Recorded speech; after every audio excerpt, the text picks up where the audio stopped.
Rekan petualanganmu kerap kali menjadi sosok kawan yang seru untuk diajak berdiskusi, diajak berlari, sampai diajak bersuka hati. Tapi terkadang ada masa di mana kawan menjadi seseorang yang hilang akan kendali. Tidak meninggalkan dan coba mengingatkan merupakan cara yang baik saat kawan kita sedang lupa diri. Assalamualaikum warahmatullahi wabarakatuh. Merdeka, salam lestari. Selamat pagi, siang, sore, dan malam dimanapun rekan-rekan semuanya berada. Hai, jumpa lagi dengan saya Naufal Nur Alam pada segmen catatan kaki kali ini.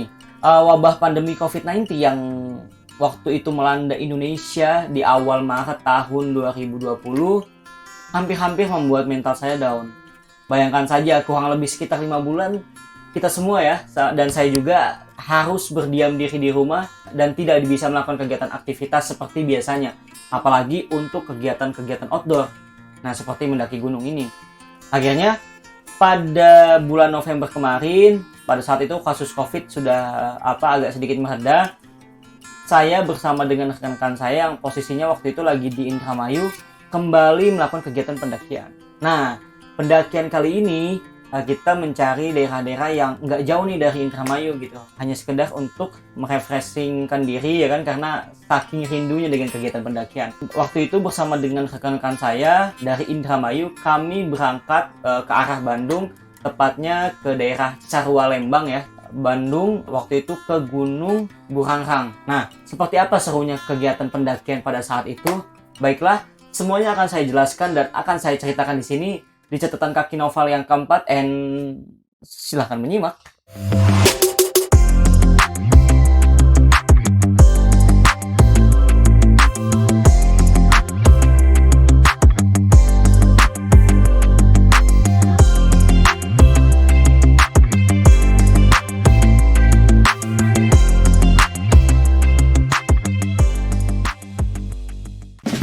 Lepas melakukan sebuah perencanaan dan persiapan perjalanan, kami mulai melakukan perjalanan menggunakan sepeda motor dari kontrakan saya yang berada di Indramayu menuju daerah Bandung, tepatnya ke arah Cisarua, Lembang, Bandung Barat.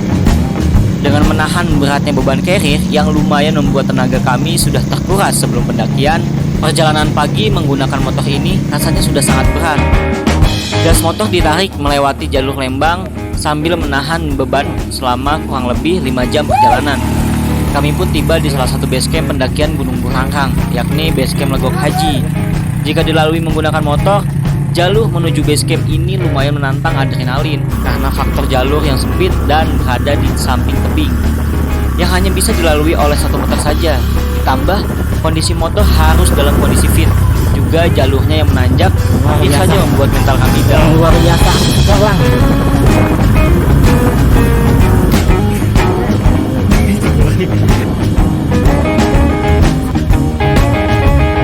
Setibanya di basecamp, kami meregangkan badan dan bersiap memasak mengingat sedari tadi pagi kami sama sekali belum sarapan. Oh iya, perihal simaksi di Gunung Burangrang via Legok Haji ini masih kami maklumi dengan Rp15.000 untuk biaya parkir motor dan harga tiket masuk. Lepas menggugurkan kewajiban sholat zuhur dan selesai menyantap jatah makan pagi yang dirapel dengan jatah makan siang, kami pun mulai melakukan trekking ke atas Gunung Burangrang dari ketinggian basecamp sekitar 1235 meter di atas permukaan laut.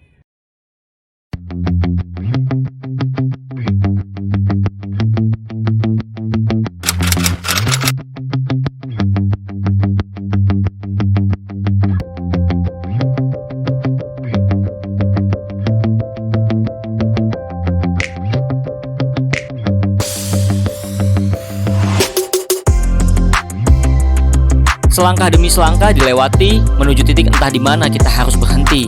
Musim kemarau di November ini menjadi salah satu faktor bahwa belum seberapa medan dilewati, keringat semangat kami sudah mengucur dari dahi.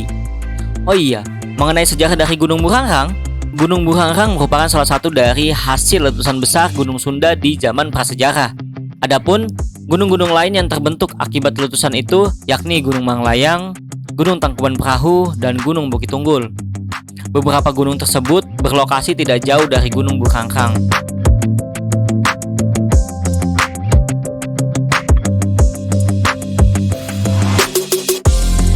Jika hendak melakukan pendakian ke Gunung Burangrang, ada beberapa jalur pendakian menuju Gunung Burangrang ini. Yang saya ketahui berdasarkan hasil diskusi dengan penduduk lokal dan juga informan base camp, serta mencari informasi dari berbagai sumber, gunung ini dapat dilalui dari 3 jalur pendakian, yakni jalur Logok Haji atau patokannya adalah Curug Cipalasari, kemudian jalur Mentari yaitu bisa disebut juga dengan jalur Panghutan, dan juga satu lagi jalur yang sudah sangat jarang dilewati akibat wilayah jalur tersebut sering dipakai anggota TNI untuk latihan, yaitu jalur komando. Mantap, assalamualaikum warahmatullahi wabarakatuh. Merdeka, iya mau ke mantap. Selamat pagi semuanya. Pagi ini apaan sih, sore ya? Ini hari kita lagi di pos 2 nya Burangrang, Logok Haji. Ya biasa kita lagi nyantuy dulu gitu kan ya. Kita mah ya namanya santuy ya kan. Jadi coki-coki dulu biasa. 1 bungkus, 2 bungkus, 3 bungkus, 4 bungkus baru jalan. Bukan itu ya? Siapa yang itu sih? Menuju pos 3 ini, perjalanan lumayan sudah sangat menguras tenaga. Ternyata, mengganjal perut dengan nasi dan mie di base camp tadi hanya mampu mengganjal perut kami sementara. Aktivitas yang menguras tenaga juga harus diseimbangkan dengan jenis makanan yang kita makan. Dalam pendakian, kita juga harus memperhatikan faktor makanan. Tidak boleh asal dan tetap memperhatikan gizi bagi kesehatan. Setibanya di pos 3, kami membuka kompor kemudian memanaskan air untuk diseduh dengan minuman hangat berwarna hitam tanpa pemanis sama sekali. Bobo, siap. Untuk mantap. Gak apa-apa, gak dosa, Bobo. Tadi malam gak tidur, bagus ngomong kayak gitu. Tadi malam gak tidur.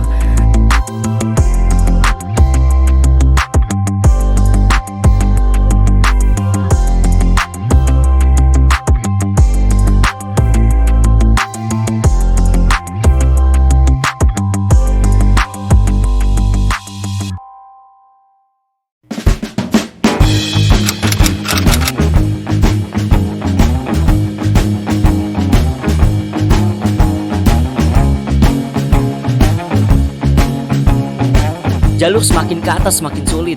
Hutan lebat tertutup dan akar-akar pohon menjadi pemandangan selama pendakian di Burangrang.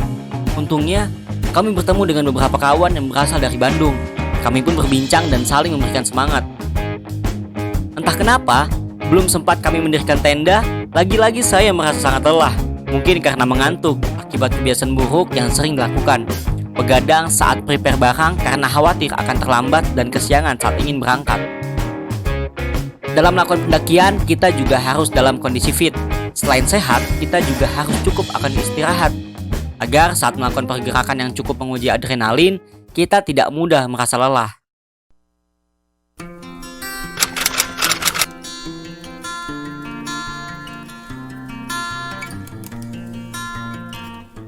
Tak terasa waktu berjalan begitu cepat, dan pemandangan awan yang tadinya cerah diselimuti panorama kota Bandung dan indah.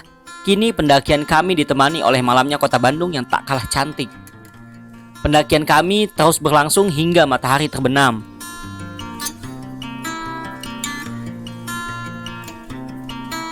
Setelah lelah langkah kami berjalan, kami pun akhirnya tiba di atas puncak Gunung Burangrang. Alhamdulillah, kita sampai puncak. Alhamdulillah, ya Allah, lampu Bandungnya teh. Alhamdulillah ya Allah, kita sampai puncak. Mantap. Mantap. Nyampe Burangrang. Malam dong. Mantul. Kami melihat kondisi di atas puncak yang sebenarnya sudah tidak sangat memungkinkan. Angin yang begitu kencang, ditambah suhu yang cukup dingin, serta sudah tidak adanya lagi kesempatan bagi kami untuk mendirikan tenda di sekitar puncak. Akhirnya, kami pun memutuskan untuk tidak memaksakan kehendak mendirikan tenda di atas.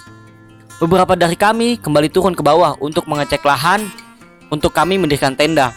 Akhirnya, kami kembali turun dan mendirikan tenda di bawah agar tenda kami lebih aman dilindungi oleh pepohonan dan tebing-tebing.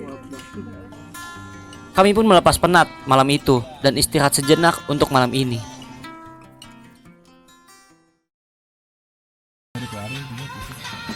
Selamat pagi Kak Ikmal. Pagi dunia, ya Allah.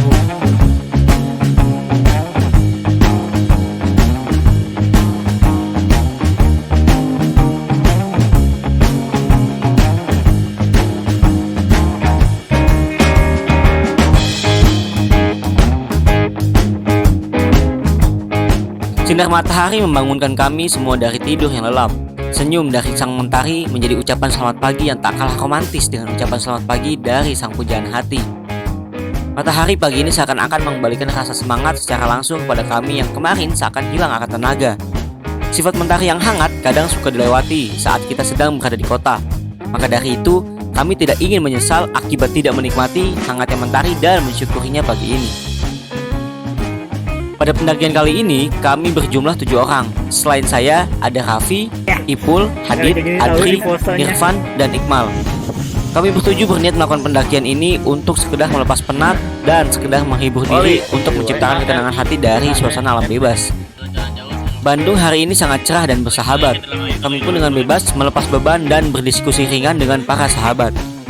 Diselimuti udara yang sejuk, kami mulai menyantap sarapan pagi, sekedar minum kopi, dan melakukan salah satu kegiatan yang beberapa waktu terakhir sering dilakukan, yaitu bermain kartu Uno. Dengan kartu ini mampu menjadikan hubungan pertemanan kami menjadi semakin akrab. Warna-warni di kartu ini juga dapat menggambarkan bahwa masing-masing dari kami memiliki warna dan karakter yang berbeda-beda. Kini waktu sudah menunjukkan pukul 4 sore. Kami semua memang berencana untuk mengunjungi puncak Burangrang pada sore hari, bukan lagi pada pagi hari. Lokasi camp kami tidak jauh dari puncak, maka tidak membutuhkan waktu yang lama dan juga tidak menguras tenaga terlalu berlebihan untuk sampai di atas. Pesona Bandung menjadi hal menarik yang kami lihat sepanjang perjalanan. Akhirnya, tak terasa lama, kami semua kembali tiba di puncak Gunung Burangrang.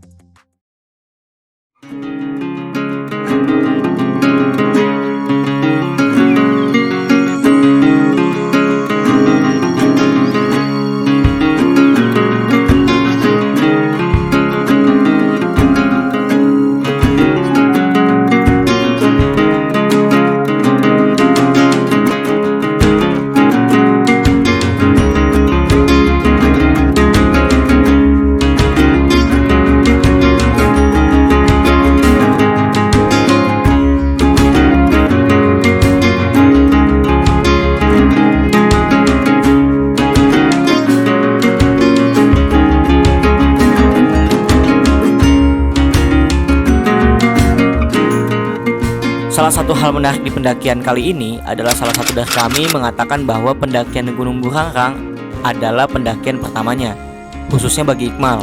Iqmal merupakan salah satu anggota muda Maspala saat itu. Keinginannya ingin mendaki gunung sudah lama dipanjatkan.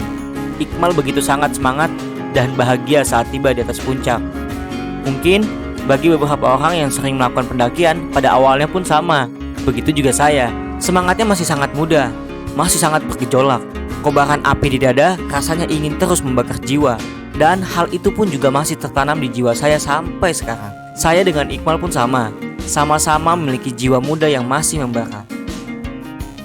Puas kami mendokumentasikan diri di puncak Gunung Burangrang, tepatnya di Tugunya, kami pun bergeser ke arah Camp Komando, yaitu sebuah lahan camping atau lahan menikah rendah dari arah jalur komando. Di sana kami bisa dengan puas menikmati landscape Danau Situlembang dari kejauhan. Pemandangannya yang cantik ditambah megahnya panorama Gunung Tangkuban Perahu menjadi pelengkap kami dalam menikmati sunset di sore ini.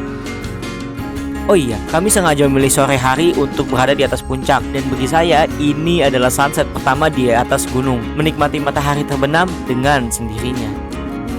Saat menikmati secangkir kopi dengan hangatnya sunset kala itu, saya dan beberapa kawan mulai berbincang sejenak seputar kegiatan pendakian. Masing-masing kami tentunya mempunyai kekurangan dan kelebihan. Sampai kapanpun, kami tidak pernah selalu bisa menjadi yang terbaik bagi satu sama lain. Tapi alangkah baiknya, menjadi seorang kawan tidaklah saling menyakiti. Kejujuran dan kasih sayang dalam pertemanan juga harus diperhatikan. Jangan hanya karena satu masalah kecil, semuanya akan berdampak buruk pada pertemanan.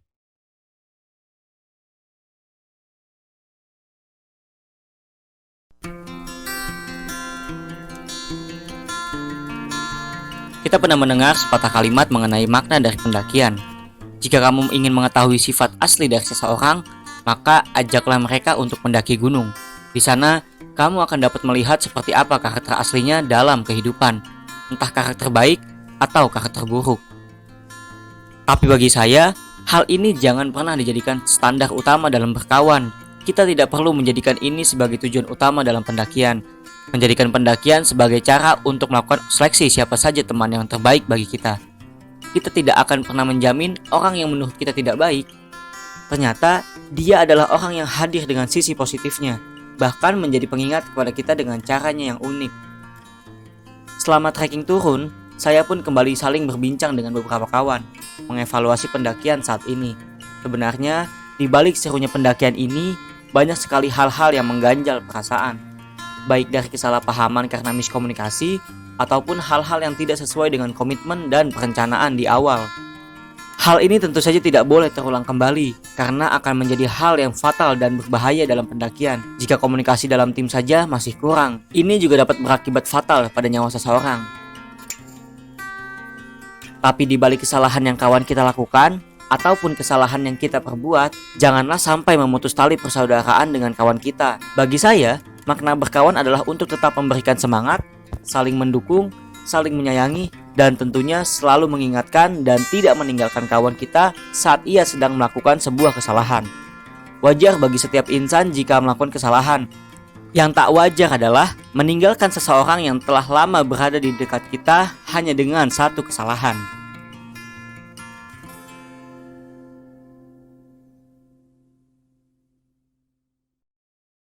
Baiklah, cukup sekian perjalanan saya pada pendakian di Gunung Burangrang kali ini. Terima kasih banyak telah menonton video saya. Dan jika teman-teman ingin memberikan saran, silahkan dengan sangat terbuka di kolom komentar. Silahkan boleh diketik di bawah. Semoga COVID-19 ini segera berlalu ya. Dan saya berpesan kepada teman-teman semuanya selalu menjaga kesehatan, karena kesehatan adalah salah satu hal yang paling mahal ya, dan juga salah satu kunci agar kita mencapai kesuksesan. Karena saat ini kesehatan menjadi kunci utama nih ketika kita ingin menggapai sebuah mimpi. Karena kalau misalnya sakit, gimana kita mau mengejar mimpi kalau bangun saja tidak sanggup. Oke, sekali lagi terima kasih. Nantikan saya di video-video selanjutnya.